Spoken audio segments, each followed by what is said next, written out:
बिहारी वाजपेयी साहब, जिनको भारत रत्न से नवाजा गया,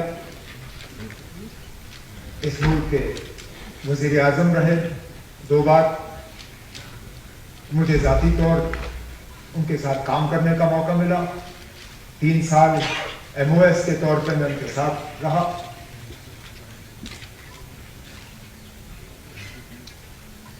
बाकी मुल्क के हवाले से जो उनका रोल रहा है वो तो सब जानते हैं। हम जब अटल बिहारी वाजपेयी साहब को याद करते हैं तो बिलखसूस जम्मू कश्मीर के हवाले से याद करते हैं, और जैसे कई सारे यहाँ ऑनरेबल मेंबरों ने जिक्र किया, जब जब हम वाजपेयी साहब को याद करते हैं तो उस हवाले से याद करते हैं कि उन्होंने हमेशा जम्मू कश्मीर के हालात को बेहतर करने की कोशिश की। हमेशा यहाँ का जो तनाव का माहौल रहा, यहाँ जो वायलेंस रही, यहाँ जो हिंदुस्तान और पाकिस्तान को लेके जम्मू कश्मीर के मुतल्लिक रिश्ते खराब रहे, उनको हमेशा सुधारने की कोशिश की, उनको दुरुस्त करने की कोशिश की। वो पहले इस मुल्क के ऐसे लीडर, उनको याद किया जाता है कि वो लाहौर बस लेके गए, दिल्ली लाहौर बस सर्विस उन्होंने शुरू की, लेकिन उस दौरान वो मीनार पाकिस्तान भी गए, जो एक हिंदुस्तान के लीडर के लिए वहां जाना और मीनार पाकिस्तान पे वहां पे हाजिरी देना ये कोई मामूली बात नहीं। फिर सरहद पे खड़े होके कहना कि हम दोस्त बदल सकते हैं, पड़ोसी बदल नहीं सकते। आज के दिन में शायद ही कोई इस तरह की बात करेगा। बार बार जब हालात यहां खराब हुए, उन्होंने यही कहा कि बातचीत के जरिए ही मसले हल किए जा सकते हैं, उसके अलावा कोई चारा नहीं। दोस्ती का हाथ बढ़ाते रहे, इस बात के बावजूद कि उसके लिए उनको मुश्किल का सामना करना पड़ा। जब जम्मू कश्मीर के मसले के हवाले से बात की तो कहा कि इंसानियत, जमहूरियत, कश्मीरियत। जम्मू कश्मीर के आर पार के लोग, उनको दोबारा जोड़ने के लिए यहां रास्ते खोले गए, जिनको बदकिस्मती से दोबारा फिर बंद किया गया।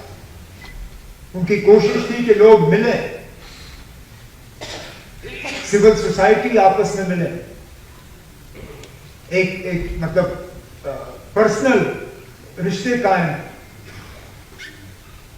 आज तो ऐसा लगता है कि हमें और ज्यादा दूर रखने की कोशिश की जा रही है, कि हम ना ही मिले तो बेहतर है।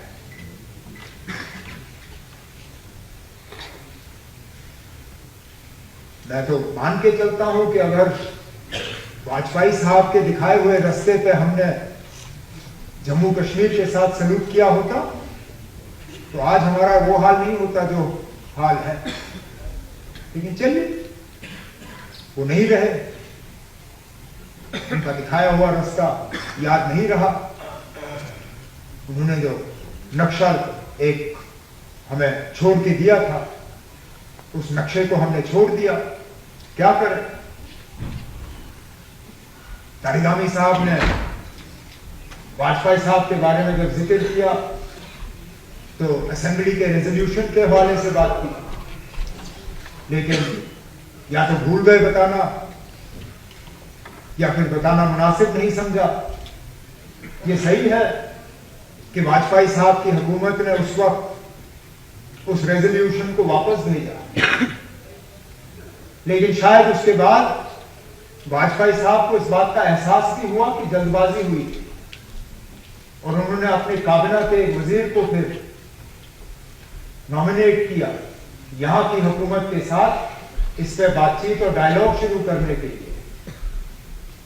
मरहूम अरुण जेटली साहब, अगर मेरी याददाश्त सही है, उस वक्त लॉ मिनिस्टर थे, और लॉ मिनिस्टर की हैसियत से वाजपेयी साहब ने उन्हें नॉमिनेट किया यहां की हुकूमत के साथ एक डायलॉग प्रोसेस उस रेजोल्यूशन को लेकर। लेकिन उस वक्त उसके बाद फिर हुकूमत रही नहीं, हालात बदल गए, और जो हुआ सो हुआ। लेकिन जम्मू कश्मीर को लेके वाजपेयी साहब के जो इरादे थे उनसे शायद इख्तिलाफ करना हमारे लिए बहुत मुश्किल होगा।